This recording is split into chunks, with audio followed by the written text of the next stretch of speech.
As a young boy growing up in rural Minnesota, the thing I dreaded most was my bus ride to school. It wasn't that I didn't like school. I really liked school. It was just getting there that was the problem. From the very moment I stepped on that bus, I realized that everyone around me, that my family was economically impoverished.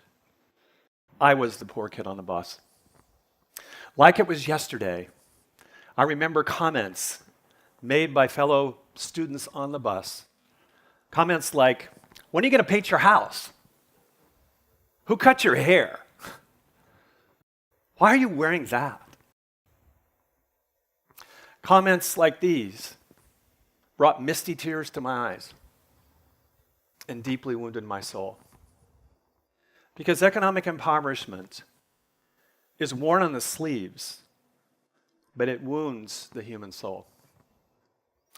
My mom, widowed young, with 7 children, did her best to survive economically. And she is one of my heroes. But I have to tell you that growing up in an economic impoverished family leaves lasting scars. The tragic irony is that our family was deeply involved in a faith community. And every Sunday we showed up at church. Everybody knew, it was obvious, that we had significant economic vulnerability. But I can't remember one time when members of our congregation reached out to assist us. And I don't think it was because they didn't care. I think rather, it was a just be faithful, pietistic paradigm that animated our thoughts about discipleship. Discipleship that was focused on Sunday, but not on Monday life and work and economic realities. My pastor was a good man, my congregation were great people, but they missed something really important. An important truth is that if we are going to be faithful, we must be fruitful. Because when our fruitfulness is lacking, our faithfulness is at risk. Jesus spoke a lot about fruitfulness, and it's not surprising. In the upper room discourse, Jesus tells us in John 15:6, "By this is my Father glorified, that you bear much fruit, and so prove to be my disciples." These words, fruitfulness, often bring to mind for many of us Paul's conversation about the fruit of the Spirit. What does it mean to be a fruitful person? Is it just love, patience, joy, peace? Is it just Christ-like character, as important as that is? But did Jesus have something more in mind about fruitfulness than mere Christ-like character, as important as that is? And I want to suggest to you this morning that Jesus' words in the Gospels, as well as the broader canonical landscape, give us 3 facets of fruitfulness that matter. The first facet of fruitfulness is relational intimacy. The second facet of fruitfulness is vocational productivity. And the third facet of fruitfulness is neighborly love. The first facet of fruitfulness, of bearing much fruit, is relational intimacy. Jesus, in the upper room discourse, connects 2 important words, abiding and fruit-bearing. Because when we abide in him, we have intimacy with him, and when we are intimate with him, we bear fruit for him. And Jesus modeled this, did he not? In his intimacy with the Father, he cultivated intimacy with the Father through the spiritual disciplines of fasting and prayer, of service, of solitude. And as apprentices of Jesus, we are invited into his pathway of transformation and intimacy with God through the spiritual disciplines of fasting and prayer and solitude. Spiritual disciplines are not meritorious, of course, but they lead us to greater intimacy relationally with God. The late Dallas Willard reminds us so well that spiritual disciplines are activities within our power in which we engage in order to accomplish what we cannot do by direct effort. Spiritual disciplines nurture our intimacy with God and bear much fruit for him. I've learned this in my relationship with Liz, my wonderful bride of 35 years. She's put up with me a long time. And in our relationship, we've had our ups and downs, but there's been a corollary. The deeper our intimacy, the more fruitfulness of our relationship and our entire lives. There's something about intimacy that deepens our relationship with God and others that leads to a true fruitful life. If I were to ask you, Are you bearing much fruit in your relational intimacy? What would you say? If Jesus were to look at your life and look at your intimate life, a relationship with him and others, would he say you're bearing much fruit? That is a very important question. And one of the ironies for Christian leaders and theologians and pastors and Christian business people is that we teach others about loving Jesus, and often we do not cultivate intimacy with Jesus ourselves. If Jesus were to look at your life and say, you're bearing much intimate fruit, would he say that? How would he rate you on that? Because at the heart of a fruitful life is an intimate life. All fruitfulness flows from intimacy. How are you doing in that? If Jesus looked at your life of intimacy, would he say, well done? The first facet of fruitfulness that Jesus has in mind is relational intimacy. But the second facet of fruitfulness is vocational productivity. It is vital for us to grasp that Jesus, in those hidden years of 30 years, 30 out of 33, Jesus spent as a carpenter, a business person, working with his hands, bearing much fruit in his vocational productivity, that Jesus would be concerned about fruitfulness of vocational productivity.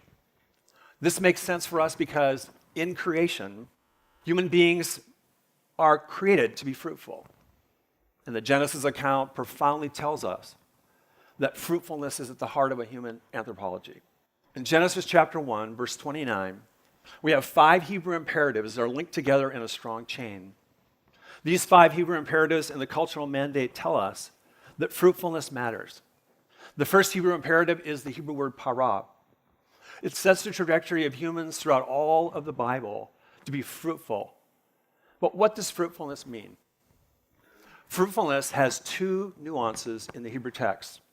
All the way through the Bible, fruitfulness has a sense of procreativity and productivity. In procreativity, we understand that fruitfulness is about having babies. But the Genesis text is not just about having babies. It's also about being productive. Para is about fruitfulness of family life, but it's also about productivity. In Genesis chapter 1, the theme of fruitfulness builds. And what we see in Genesis chapter 2 is that Adam represents this fruitfulness of productivity. In Genesis 2, Adam is put in the garden to cultivate and to keep it. And Eve arrives on the scene as his helper, not just to have babies, but to be vocationally productive. And when we get to Genesis 3, we see how para is vandalized, just like shalom. In para, we see that there is now pain in childbirth. Procreativity is affected. But not only procreativity, productivity, because now there are thorns and thistles in the garden. The human fruitfulness that we were created to have is impacted by the fall into sin. And all the way through the Old Testament, we see how the importance of para and fruitfulness builds. One of the things that amazes me is that as the wisdom literature builds to the book of Proverbs, what we have is the embodiment of wisdom. And it's not in a priest, it's not in a king. It's a woman engaged in for-profit economic commerce. Proverbs 31 paints this wonderful picture of a wise and fruitful woman. And it ends with this statement, give her the fruit of her hands and let her work praise her in the gates. Isn't it amazing that the embodiment of wisdom is placed in a woman who's engaged in profit for commerce? Vocational productivity matters to a fruitful life. When I think of a vocationally productive person, I think of Liz Ann. Liz Ann is an amazing woman. She's an older single woman who's never had children, but she's an amazing productive person. During the week, she teaches at a local school district in Kansas City, and she teaches hearing impaired students, and she's brilliant at what she does. She is not paid a great amount of money. She doesn't have a prestigious job, but she's an amazingly vocationally productive apprentice of Jesus. And every Sunday I see her in the sound booth as a volunteer in our church, making sure everything is perfect.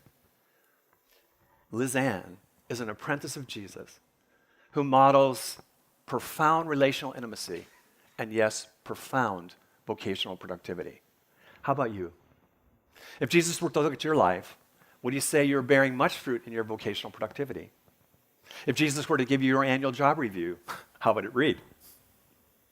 If Jesus were to give you a class or evaluate you as a teacher, what would he say? Because vocational productivity matters. It matters a great deal. When Jesus looks at your vocational productivity, whether it's paid or unpaid, would he say, well done? The third facet of fruitfulness is neighborly love. And Jesus again models this beautifully in Luke chapter 10. Luke chapter 10, Jesus teaches us about the great commandment to love God supremely and love others sacrificially. And Jesus embodies that in a story. We all know that story. It's the story of the Good Samaritan. In the story of the Good Samaritan, what we see is the Samaritan comes along by a road where a man is the victim of economic injustice. He is robbed and beaten and left dead by the road. And the Good Samaritan expresses Christ-like compassion. But he also expresses economic capacity. We often miss this because not only does he offer first aid, but he takes him to an inn and provides with his Visa card to cover his whole payment. And woven into Jesus' story is a truth we must not miss, that neighborly love involves compassion, but it also involves capacity. How was it possible for the Good Samaritan to have capacity to meet a neighbor's need? It was because he had been vocationally productive in an economic system in the first century that was monetized. And it was in that monetization that he was able to love his neighbor. How about you? Are you loving your neighbor? Dave Ramsey has taught thousands and thousands of Americans about the importance of financial capacity. In his Financial Peace University, he speaks about building margin in our life and economic capacity to help others. Not for an indulgent lifestyle, not for an over-indebted lifestyle, but margin and capacity to be a neighbor in need. And one thing that stuns me is that in his research, 78% of Americans live paycheck to paycheck. What does that mean in terms of neighborly love?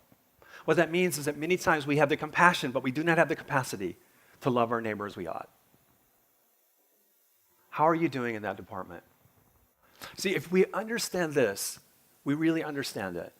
That if we have compassion without capacity, we have human frustration. Period. If we have capacity without compassion, we have human alienation. But if we have compassion and capacity, we have human transformation. And we have neighborly love. Neighborly love matters. A fruitful life is a relational, intimate life. It's a vocational and productive life. And it's a neighborly love life. Each morning, we wake up to an economic world. And while human capacity is more than economics, it's not less. Because most of us love our neighbor most in a global economy when we go to work every day that's monetized for the good of our neighbor. Imagine with me for a moment what it'd be like if we taught a more robust theology of fruitfulness. Imagine what it'd be like for an economy fueled by neighborly love, of innovation, creativity, wealth creation, and compassion. Imagine what it'd be like for faith communities to embrace a fruitfulness where the most vulnerable flourish in their cities. Karen showed up at our church one Sunday morning, a single mom with children broken at the end of her rope. She sat through the worship service, heard the gospel proclaimed, came back the next Sunday. She embraced the gospel, was baptized, and she joined a small group in our congregation. A small group that believed that fruitfulness mattered, that relational intimacy, vocational productivity, and neighborly love were a part of being a community. And they wrapped her in their arms. They loved her. They gave her job training. They paid her rent for 2 months. They nourished her. And when I see Karen on a Sunday morning now, I see an apprentice of Jesus who's bearing much fruit. She's able to provide for her family. She has a shout in her step. She's generous, and she's bearing much fruit. Imagine what it would have been like for my single-parent mom to be part of a community like that. Imagine what it would have been like for a young boy getting on a bus with a wounded soul. Imagine if he didn't have a wounded soul, but he had a joyful heart. Can we be faithful without being fruitful? Jesus says no. To be faithful, we must be fruitful. Fruitfulness of intimacy, productivity and neighborly love matter. Thank you.